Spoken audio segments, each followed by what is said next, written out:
So we're supposed to look at North Vista, okay? Then the first question, okay, yep, very good to see that you have the number 3. Can you see or not from that angle? Yes. Okay, make sure you can see. Ready? Ready? Yes. Okay, so you split the real, this is the number 3 that we keep talking about. Okay, then after that you have the real numbers, and then you split to rational, irrational. Then for irrational you have to you have to give the definition. What is the definition?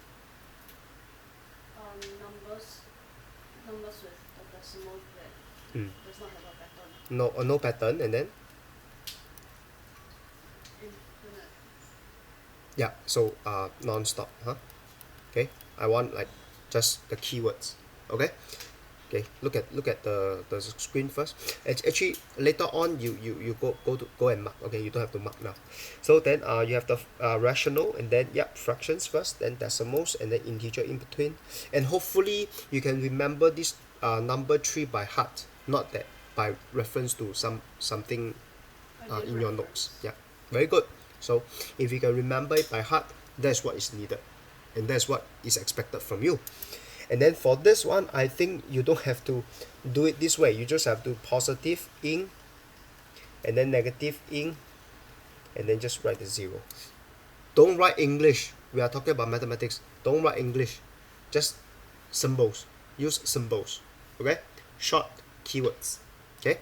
Then therefore I think with this, I think you, so the one here definitely fall into positive in, right? And then the 22/7 is fraction, right? Right? Then how come it's irrational number? Okay, so you see once again, instead of answering the question, I want you to do what? I want you to tell me where each of these fall into this number 3. And by the way, your number 3, you write, okay, you start with a good number 3, but your number 3 somehow your integer here is like run out of space. Can you get this number 3 here? And by the way, you are supposed to write the number 3 in pencil. Come on. The pencil 3 is not for your marker to see. So things that are not for the markers, you should get it in. Pencil. Yes, get the number 3 in pencil right here, right now.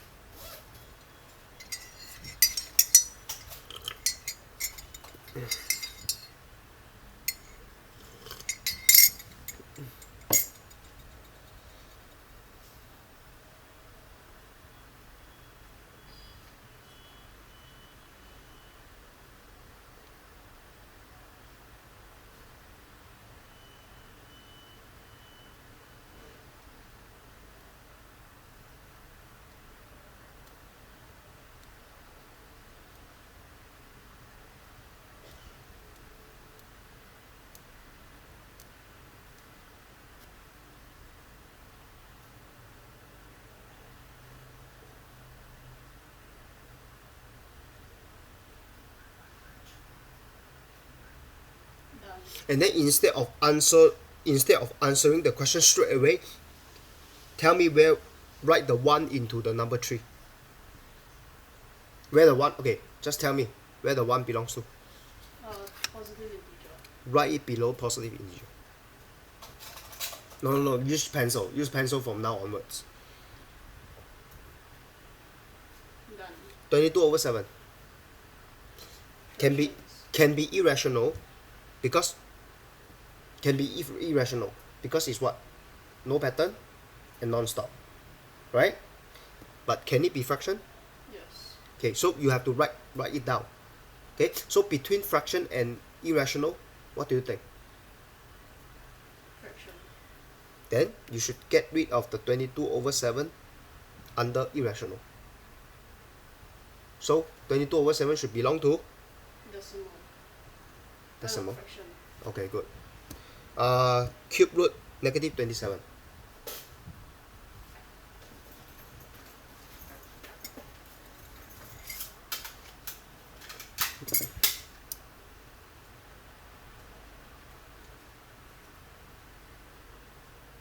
Under? Negative integer. Very good. Right below that. Negative 5 and 1 over 8. Negative 5 fraction. Write it there. Pi. Irrational. Okay. 0.3. Then there is a dot above. Decimal. Decimal. Square root 5.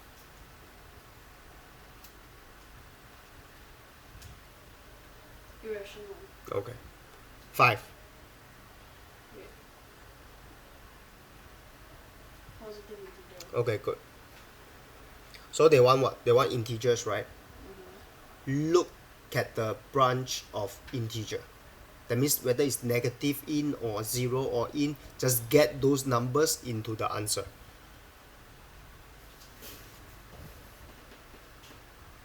In, where's your in? Under integer, yeah. What number you have? 1, 5. Very good. Square root negative 3. Okay, so next time, what I suggest you to do, okay, hold on. No, I think that's good. your diagram is good, but the way you present is hard for yourself to read. Am I right? It's very hard for people to read. You know, it's even hard for you yourself to read, right? So what you need to do next time is this. That means your number 3 start with real, rare, short form is enough, okay? Don't give me more than required.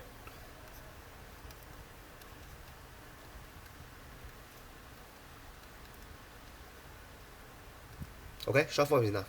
Okay, because this is for us to, for you and me to understand. It's not for the marker, right? Then positive in, 0, negative in. Okay? Then what I said just now, so I think it's good that you use a different color. Okay? So like I say, 1 belongs to positive in. Write it right below. And then 22 over 7 fraction. This one negative 3, so it's under here. Then negative, okay, so this is. So you put a comma here. To tell yourself fraction, you have 2. Okay. Okay? And then pi, irrational. 0.3 dot above. Then square root 5 here. Okay? Then 5. Positive in. Okay? Then now, they ask for integer, right? Can you see? It's integer, right? So what I do, I look at the integer branch. You can use a pencil to do a circle. So you have circle how many numbers? 1, 5, cube root, negative 27. Okay. Can you see it's very clear cut? Yes. Okay? So then you get your 1 mark here. Okay? Then when it comes to irrational numbers, I just circle the irrational number branch. I see what? Pi and square root 5. Right? Okay, good. So next. Then prime numbers. Okay, so for prime numbers, this number 3 don't work. Okay? Okay? Then you have to get what is the definition of prime number. Numbers that can only be divided by 1 in itself. So 1 in itself, that's the first one. Second definition? Numbers. No.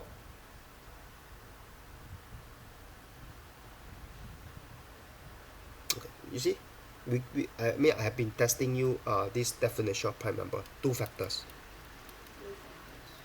Actually, you should start with this 2 factors, then 1 in itself.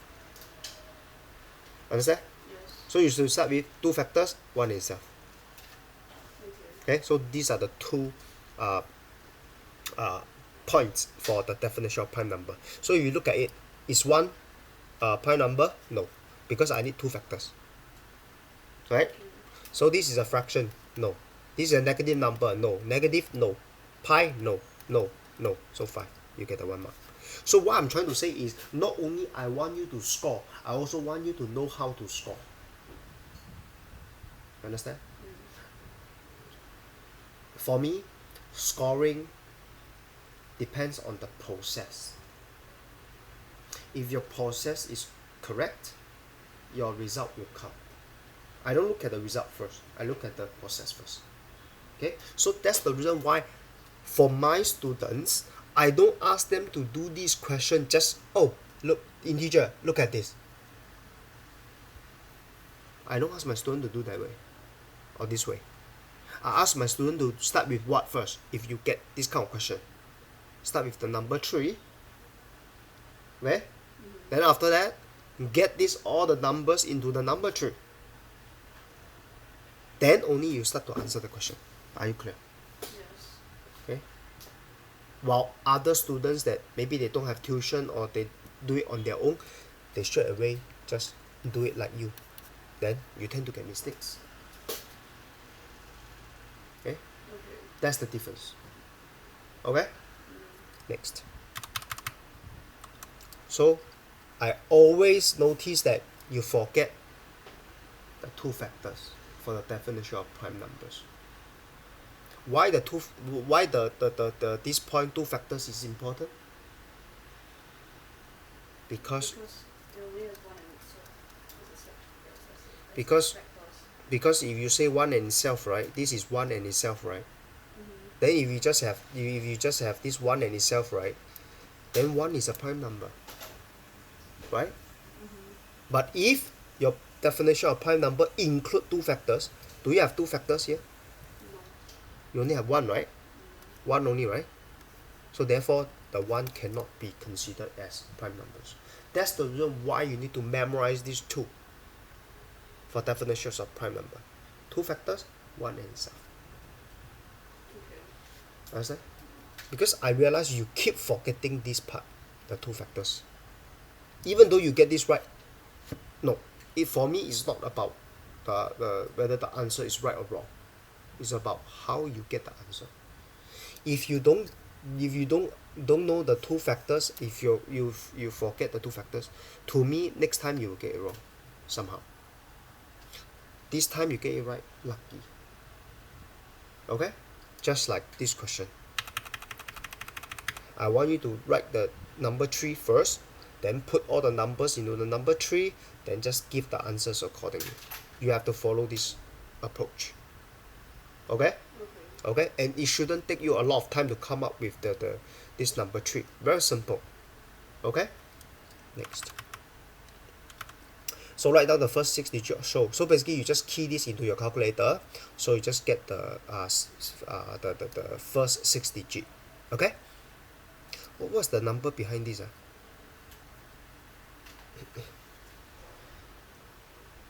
So next time, right, I suggest you should write down more than 6 digits. Let's say you write down, then you round to 6. So you round to like, then tell people 6 digits. Okay, so that they know what is in the calculator. So this is the working you are expected to write down.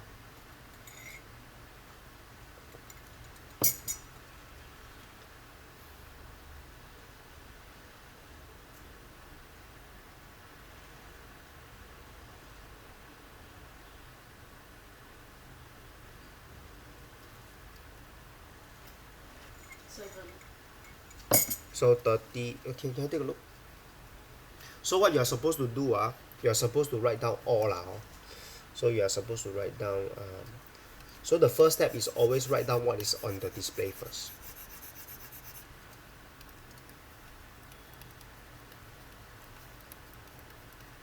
Okay?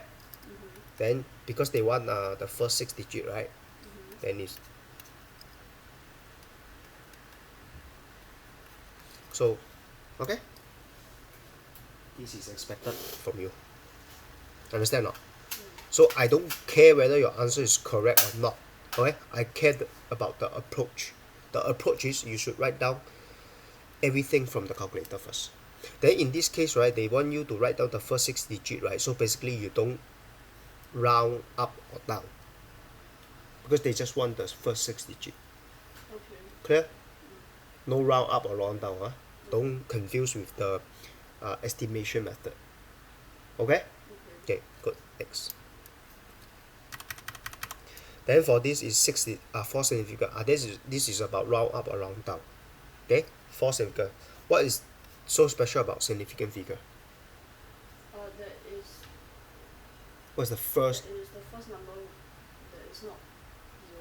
Yeah, non-zero. Okay, so you start from here. This is first, second, third, fourth. Ask yourself, this will give a 1 to this, therefore that's your. Okay, so therefore you should just write a 4 significant figure.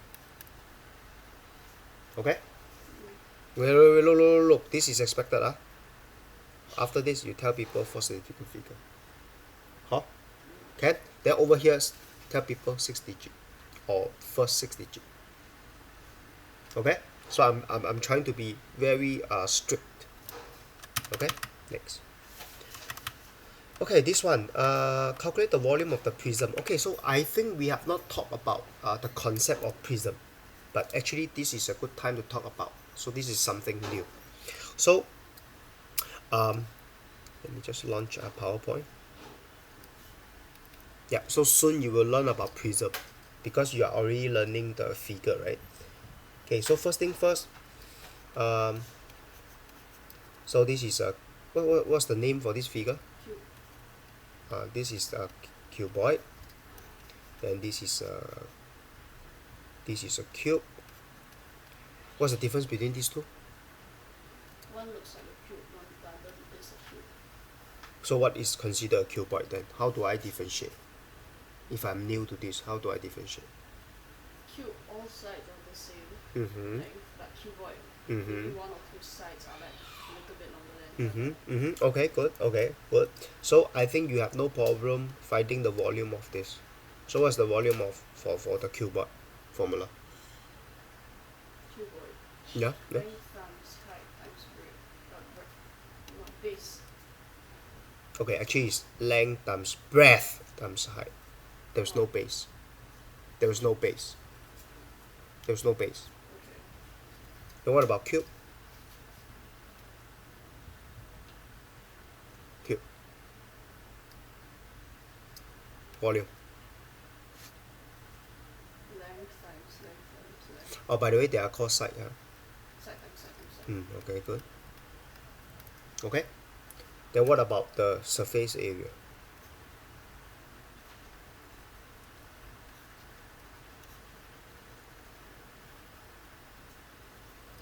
Side times surface area. Which one you want to talk about first? Cube. Cube. Okay, good. Which one? Which surface area? Total surface area. Look, when they ask for surface area, of course, total. Side times side. Side times side. What you get? Side times side. When you Side square. yeah. So what is this? What's the meaning of side times side? Find one surface area. Okay, so yeah, good. Hold on. One surface. Which surface is this? One part of the cube. Like which one? Front, Any- side, or like the okay. So in a way, right, you need to be very particular. You cannot just say one, like top or left or right. Right? Okay, so imagine this is the cube. Side, right? Which side you are talking about? Front, back, left, right, top, base. Which one you talking about? Top. Why you want to? You don't even look at the top. You go and tell me the top. This one is pointing at you. You don't want to talk about this. Front. Side times side, right? Is the front, right? Mm-hmm. You look at the front, then you go and talk about top for what? So front.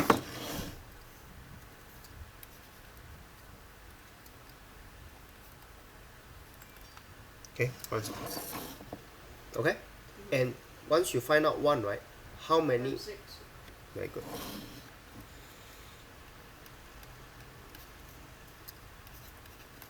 That's the surface area, right? Okay, good. Formula. Then what about this one?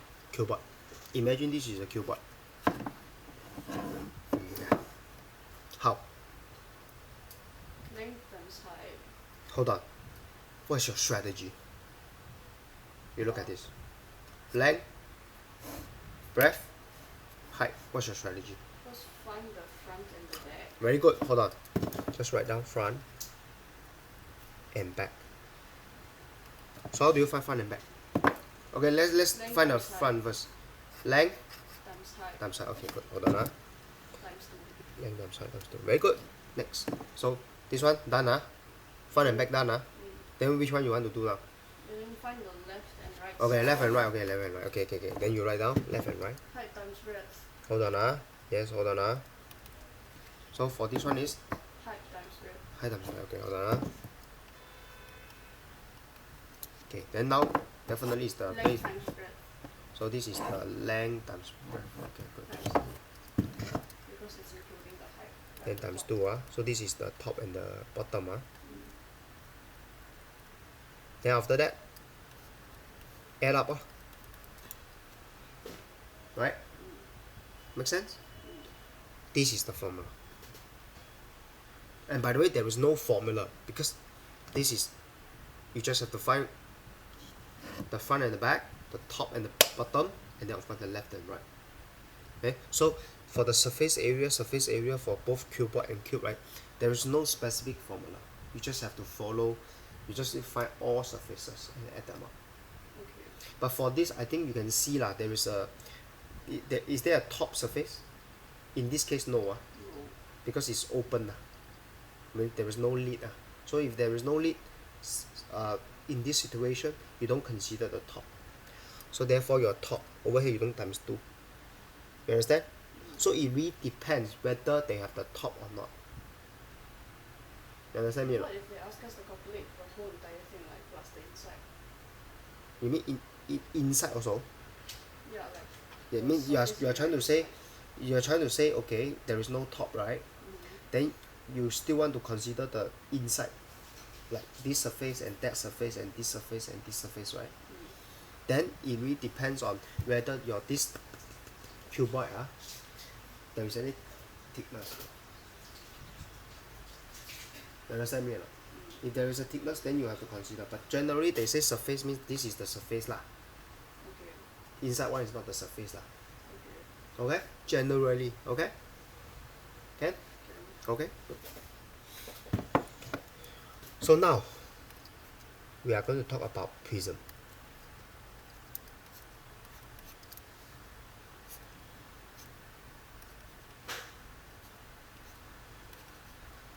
Okay? Why this is a prism? Why this one is not a prism?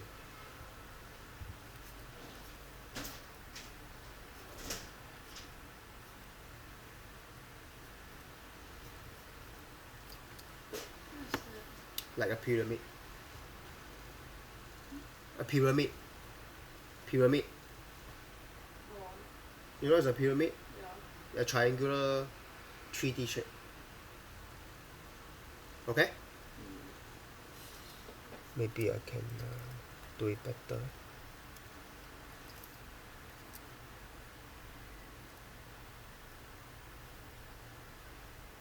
Something like this. Pyramid. Oh. Okay? So this is called a pyramid. But this is called a prism. How do you decide? Okay, look. For prism, it really depends on where you look at it. This part is called the front view. Okay? This one is called side view. Then of course here is the top view lah. Then of course if you look from here is the bottom view. Right? Okay, good. So same thing for the pyramid. This is the side view. Then this is the bottom view. Then this is the front. This triangle is the front view. The bottom is the rectangle, by the way. Okay, then of course this side is also a side view. Okay, good. So let's talk about the pyramid first. The pyramid, right? If you look at the pyramid, right, no matter how you look at it, let's try to look from the front view first. For the pyramid. Let me just get one more. So let's look at the pyramid first. So it's important to identify whether it's a prism or not. Because if you identify wrongly, then it means wrong. Just like cuboid, you go and look at it as a cube, then your formula is different, very different, right? So pyramid, if you look at it from the front view, means this, from this view, triangle. So you try to slice.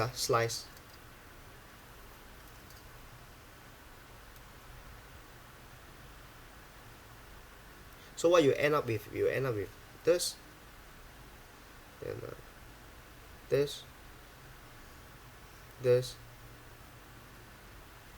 this, and this, right? Can? And then what you realize is, if you think of this as the base, okay, this is the base, right? This has to be the height, right?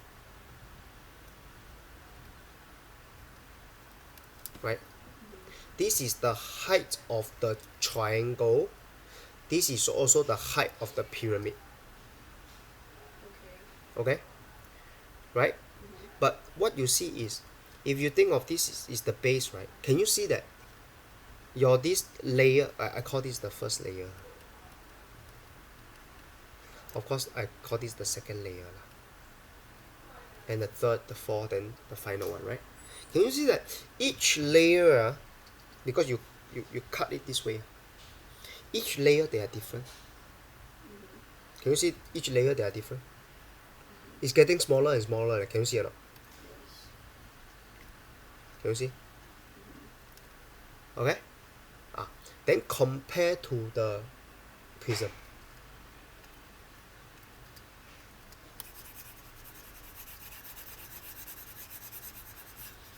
If you look at the prism, if you look at it from the bottom, if you slice it, look at it from the bottom, you slice it. Can you see that your first layer is different from the second layer, from the third layer, and then the fourth layer, and then the fifth layer also? If you look at it from the bottom, okay? And this is the base. Can you see that this layer is different from this layer? It's different from this layer. Getting smaller and smaller. No difference from the pyramid, right? But for the prism, if you don't look at it from the bottom, you try to look at it from the front.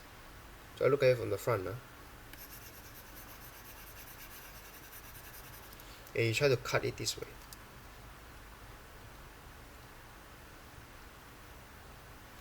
What you end up with? You will end up with the same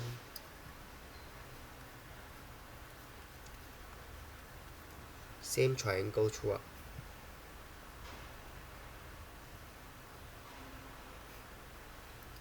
Right? Okay? Can you see that? Yes. Okay? So therefore, if you look at a figure, if you somehow, okay, you look at it from the bottom side, right? You don't get I call this called uniform layer. Uniform layer means same layers, right? Just now we look at the prism from the bottom side, we don't get a uniform layer, okay?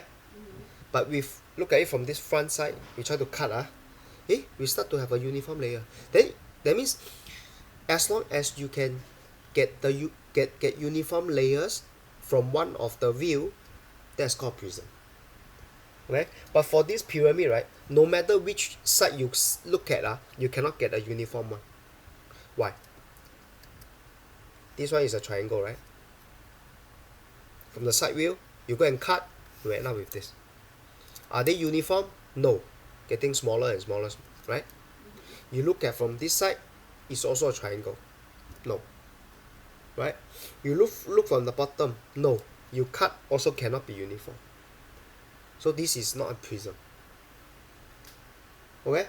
So how you decide whether that figure is a prism or not is like, as long as you can achieve uniform layers from one of the angle, then that is a prism.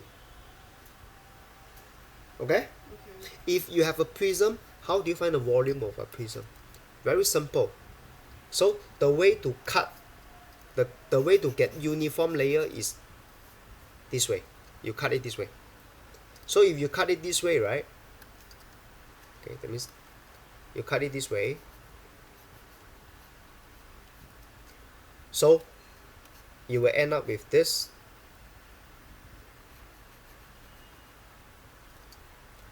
So let me just say that I will pick out this piece from this prism.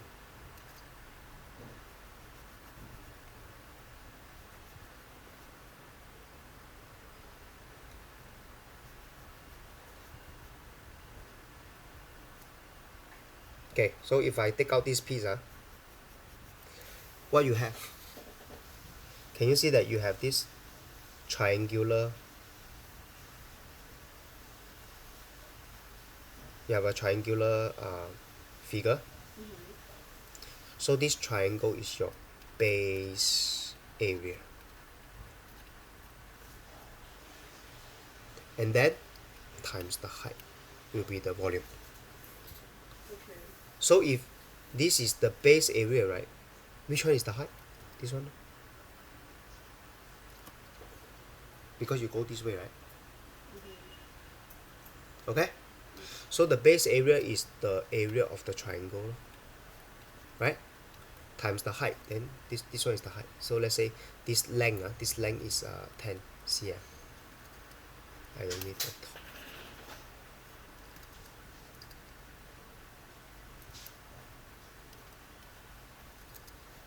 Times 10. Okay, how do you find the area of triangle? How do you find the length of triangle? Base times half. Stop. That's not my formula. That's your formula. Length times breadth times Half times base times height. half times base times height. Stop using your one. Stop using any other one. The standard official one is half times base times height. Half times base times height. Yes. Can you write it down somewhere and memorize it from now on? I don't entertain what base times height divided by 2. No. Half times base times height. Let's standardize it once and for all. So, are you done? So differentiate the height of the triangle from the height of the pyramid. This is the height of the pyramid. Okay? Mm-hmm. This is the height of the triangle.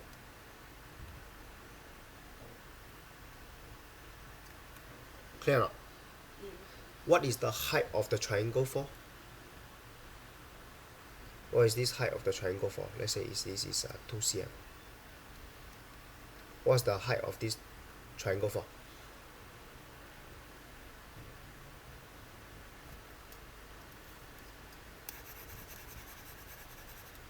Hmm? To find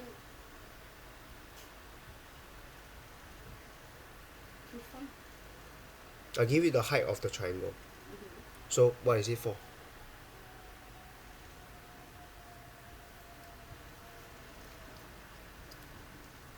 What is it for? To find like I'll give you the height of the triangle. What's it for? how tall is one prism? That's why you look at the formula here. What's the formula?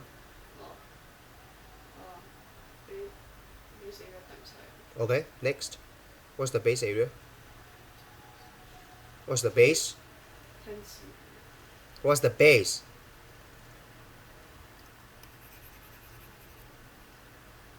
Base is the bottom part. Which is? The bottom of the prism.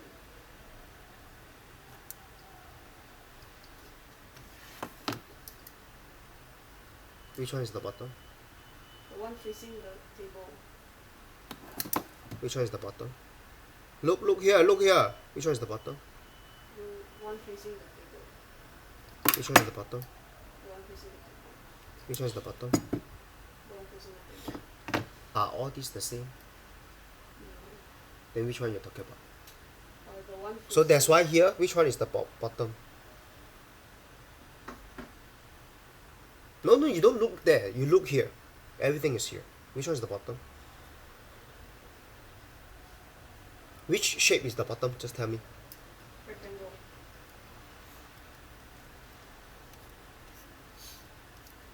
If I put it like this is the bottom.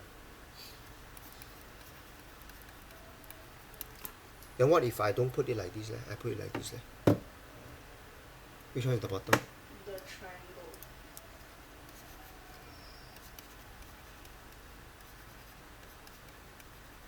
Then how do you decide which one is the bottom?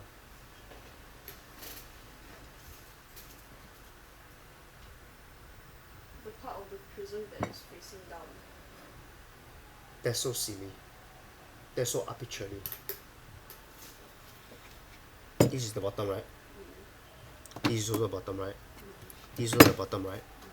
So that means there are three bottoms.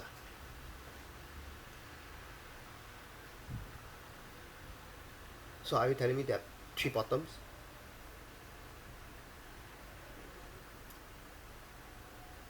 So same thing. Are you telling me for this prism there are this first and second bottom, there are two bottoms? No. So which is the bottom then? The rectangle. Why not the triangle? Is it just because that I lie flat like this, you think this is the bottom? Then I can also put like this what? So if I put like this, then you call this is the bottom. That one is not a bottom anymore. So how do you decide? Whether There's a part without the height.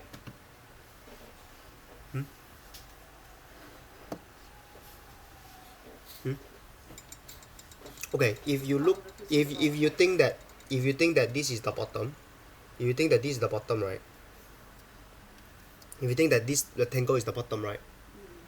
So you are trying to look from the bottom, right? I mean, if you consider this is the bottom, you try to look from the bottom. What you end up with is this.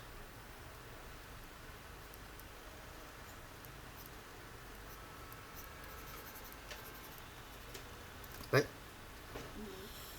Do you get a uniform layer? No.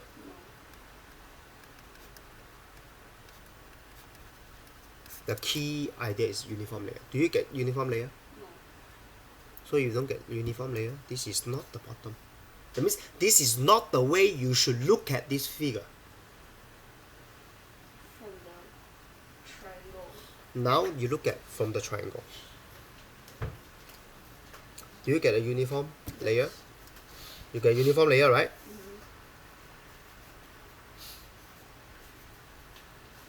Then you get the uniform layer. Good. So therefore, instead of the formula is base area times height. The formula is base area times height. So in this case, you are supposed to look from this bottom or this bottom. The first one. Okay, good. So I'm going to erase. No need. Maybe just cover it.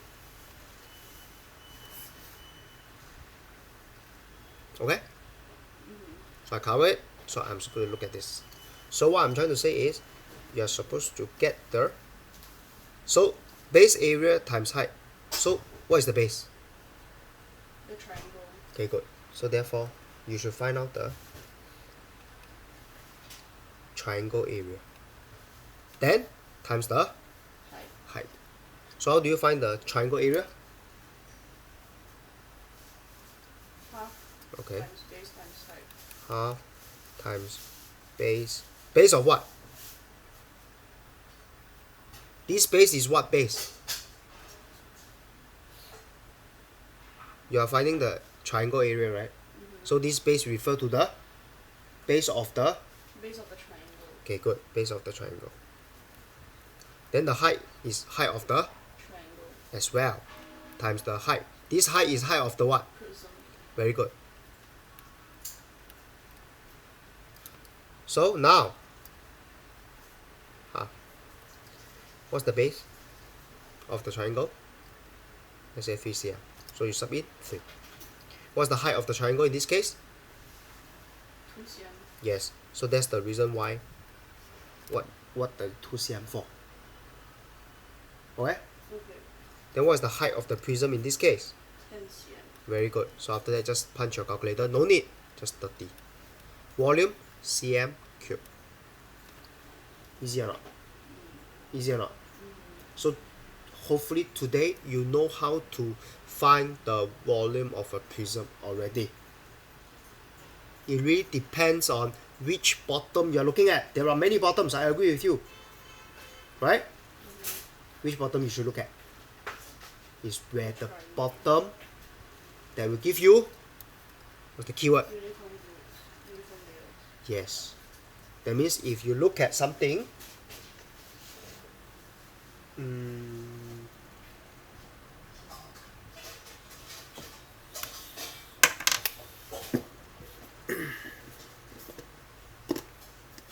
if you look at this thing, if you look at this, from this, do you think you have a uniform layer? No. Why not? Because it's not. The circle gets bigger and bigger, bigger and bigger, right? So is this the bottom? No. According to a prism. According to the prism, this is not the bottom. But in real life, if you put it this way, that one is the bottom.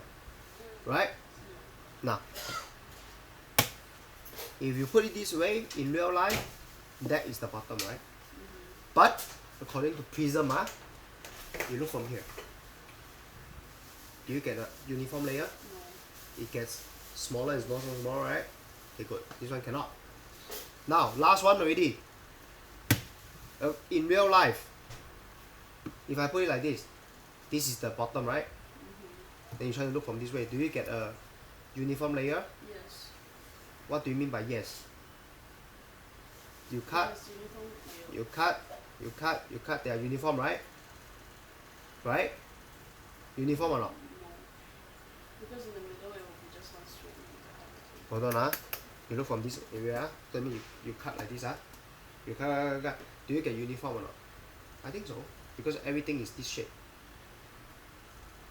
Right? Like something like this. But then the other two ends will have a bit of. Oh, okay, yeah. So because this is a circle, so but generally you have this shape, right?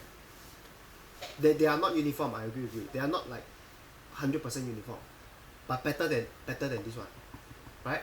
Better than this one, right? They are maybe like slightly off, right? So if you agree that even you look from this side, they are not uniform, so is this a prism? All surface you already test already. All cannot give you uniform layer. Is this a prism? No.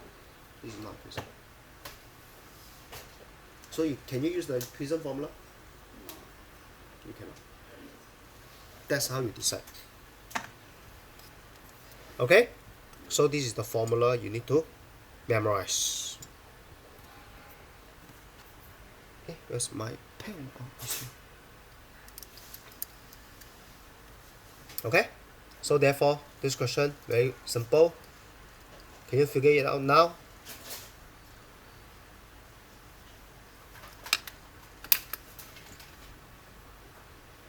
So today, you learned something new.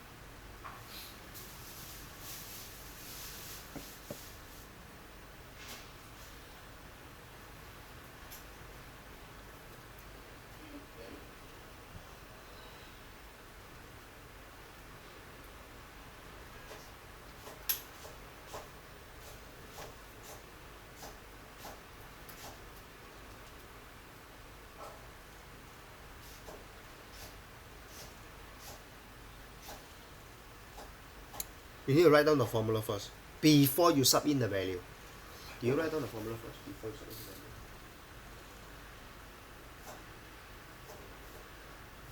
the value? By the way, this is not the formula. The formula don't start with this. V equal, that's the formula.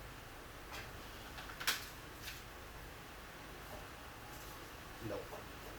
It starts with V equal not half times base times height times height. No. It starts with that.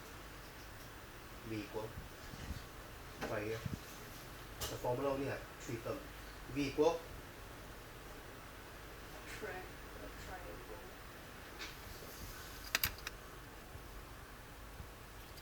This is the formula.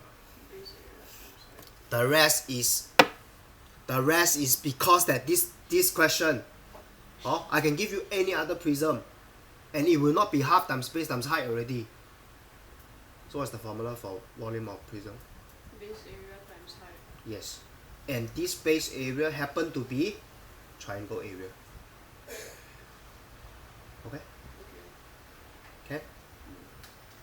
Okay. So next time when you are asked to find the volume of a prism, the formula you write down is Base area times height. correct. And what base area you're talking about?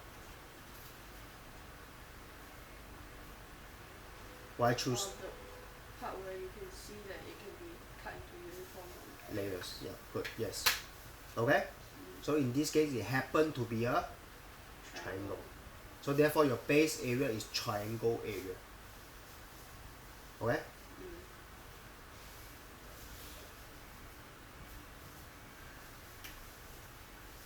Can you write down triangle area first?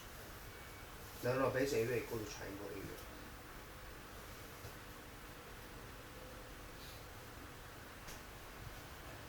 Can you write softly?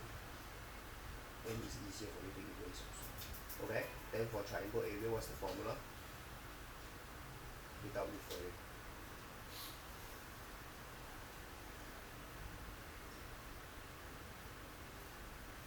Yes. Okay, then you figure it out. What's the base area?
Okay, good.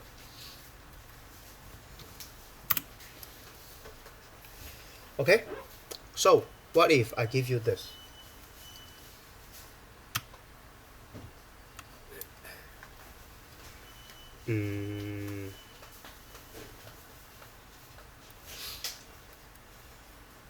Google.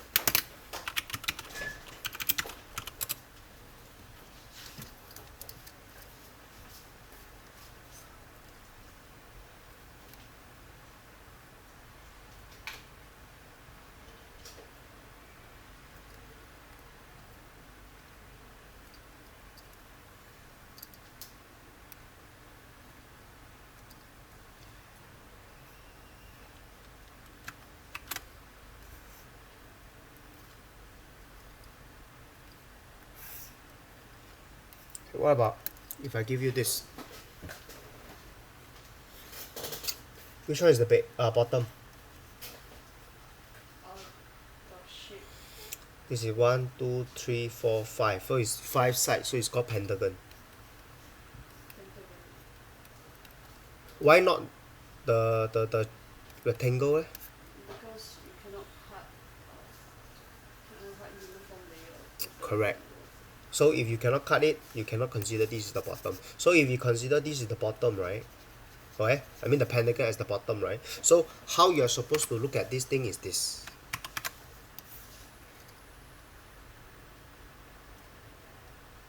So this one should be the base, the bottom. So if this is the so-called the base area, the formula is volume equals to base area times the height, right?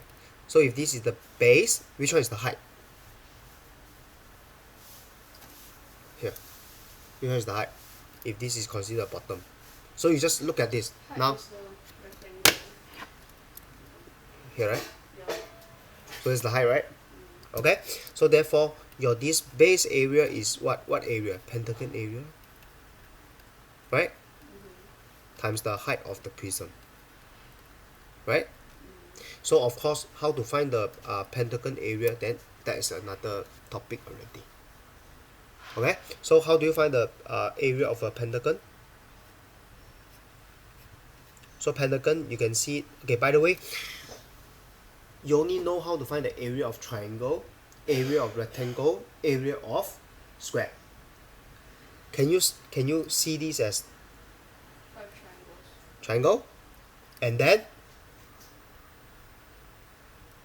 trapezium, and the trapezium is given by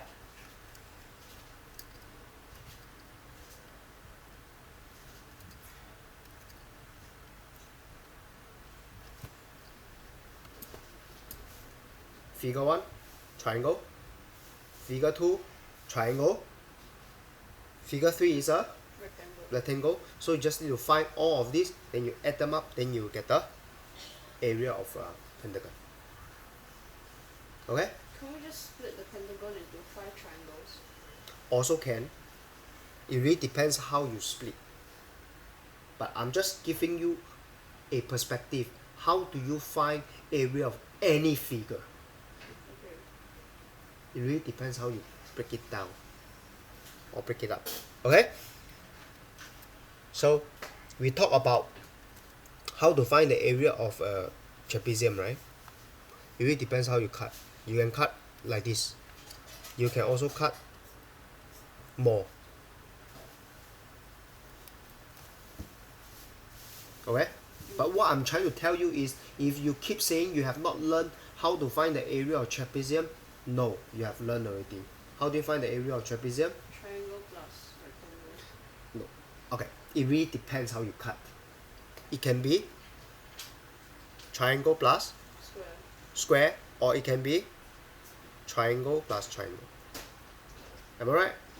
You can even cut it further. It really depends how you cut. That's why I say there is no fixed formula. Can you see? You can cut it into 3 triangles. Okay. Okay? So never say you have not learned. Okay? What I'm trying to say is, next time if you get pentagon, hexagon, that means 7-sided polygon or more, or trapezium or other stuff, basically they are a combination of triangle and Square. squares or rectangles. So you just have to break them up and then find out each, then add them up back again. Understand? That's the reason why, right? Trapezium is called composite figure. Composite means a combination of different figures. Okay? So there is no fixed formula. Understand? It really depends. Maybe you look at it this way, 1 and 2. I can look at it 1 plus 2 plus 3. Can? Okay. Can or not? Okay, good. So yes. So today we learned something new. Prism. Volume of prism. Then how do you find the surface area of a prism? Very simple. How many surface you have? How many surface you have for a prism? Need to move down.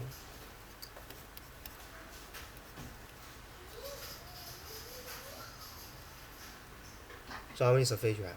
5. 1, 2, 5. then 3, 4, 5. yeah, 5. So bottom, and then the side, and then the other side also. So 5. So you just have to find individual and then add them up. There is no fixed formula once again. There's no fixed formula. Just like the total surface area of this one, no fixed formula. This one, no fixed formula. Are you clear? Okay? So that's our first half.